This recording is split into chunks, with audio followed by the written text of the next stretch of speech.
Good morning, universe. Still morning, as it is 10:59 here on the 15th of February. And I'm going to be pushing through a few episodes today, and I've had this one sort of in the back of my mind for a week or two. And I knew I had to get to it, and I know I have to talk a little bit of this dynamic because it definitely affected me. And that is my buddy Andrew from childhood. When I speak of my three best friends in elementary school, Scott, Andrew, James, John, we were all pretty different in our own way. James was the most athletic. Scott was the nicest, if I can put it that way. Scott's just a sweet dude. Andrew's the most charismatic, and I was the smartest. And I'm not saying these three guys aren't smart. They all were smart. Everybody got straight A's, but I won the spelling bees. You know what I mean? Like, there was just, and I'm not saying that I wasn't on the baseball teams with Andrew, Scott, and James, but Scott was second base, Andrew was the catcher, James was the superstar, and I was right field. So, the pecking order was clear there. And when it came to nice, Scott was just a great kid. He just came from a great family. They were just a loving group. Scott was good to be around. I run into Scott. Scott's of the four, the last one I've seen. I just ran into him here in Denver, and it was great seeing him. He's a good dude. Always was. And so is James. James is just a great guy. James was my protector, to be honest. James lived across the alley from me, so we were the closest. And Scott lived 4 blocks away, and Andrew lived 4 blocks the other direction. So they were 8 blocks apart, but because James and I were right between the two of them, we clustered and did everything together for a long time. Even though James was my best friend, Andrew and Scott were my best friends too. And Andrew, if Lily is my regrettable guardian angel, well then Andrew is certainly the devil sitting on the other shoulder. And I love Andrew. I'm not saying there's any animosity even here. But there's no question that Andrew was a bit of an antagonist in my life. And in ways that frankly resonated. That still today harbor some attic space that they shouldn't. But when you're in a group of 4, dynamic of the 4 will tug. There will be some sort of king of the hill activity in that group, and I never wanted to play that activity. It wasn't of interest to me. I didn't care to be, well, I suppose because we all had our own thing, and so had an identity that was unique, that maybe I did, because I felt like I was the spelling bee champion of the group, that I did turn my math test in first, whatever. I had that identity. And James was clearly the most athletic. And Andrew's a great athlete, I'm not saying that, but James was gifted.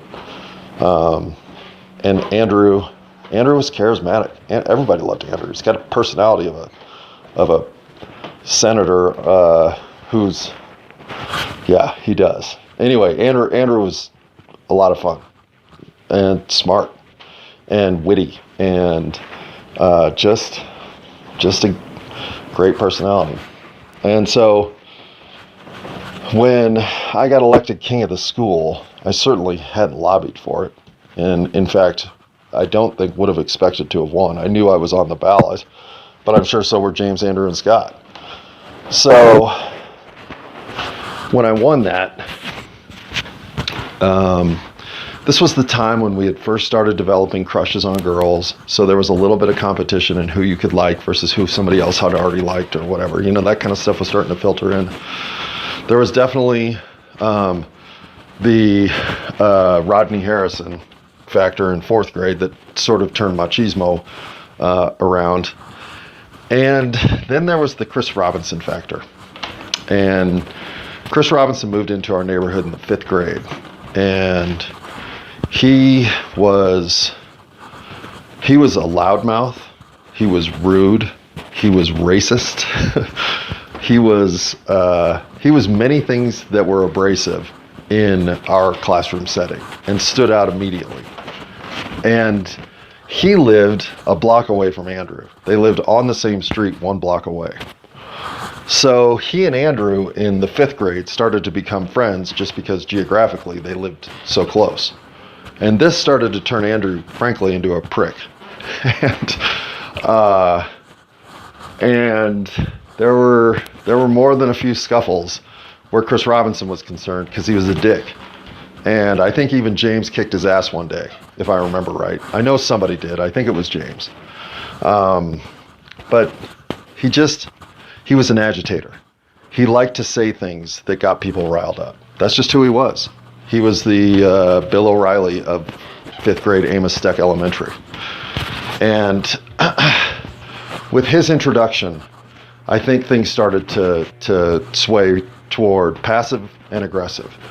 Andrew joined the aggressive team. James, Scott, and I all were on the passive team. And frankly, when push came to shove and Andrew was threatened by my, I think especially reputation with 5th and 6th grade girls.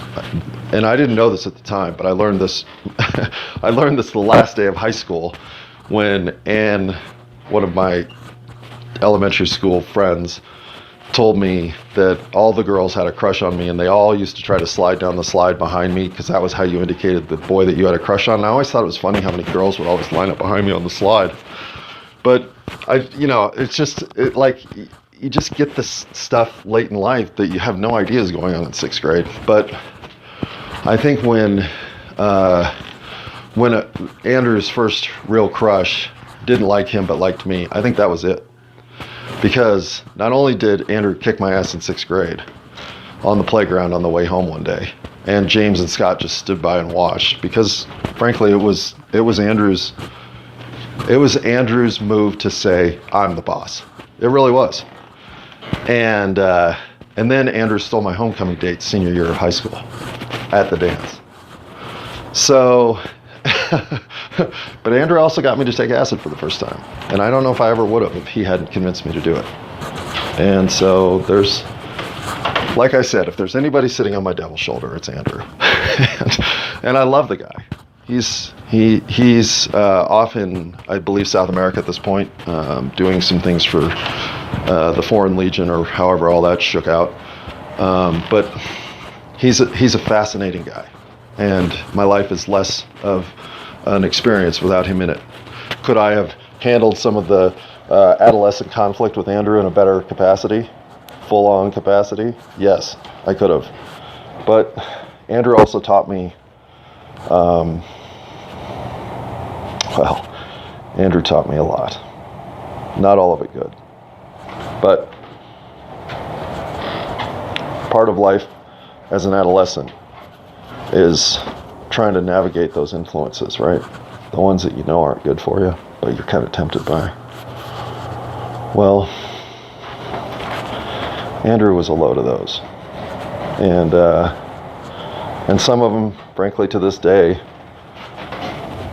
I'd have been better off not encountering. But overall, Andrew's a big plus in my life. He gave me space in which to be challenged, and stood by me at times when it mattered. And yeah, he pushed me around a little bit, and yeah, he may have stolen my homecoming date and all that stuff, but boys will be boys, right? I love you, Andrew. I always have. Even if you did one-up me in life at times when it mattered, I will always be there for you in the end.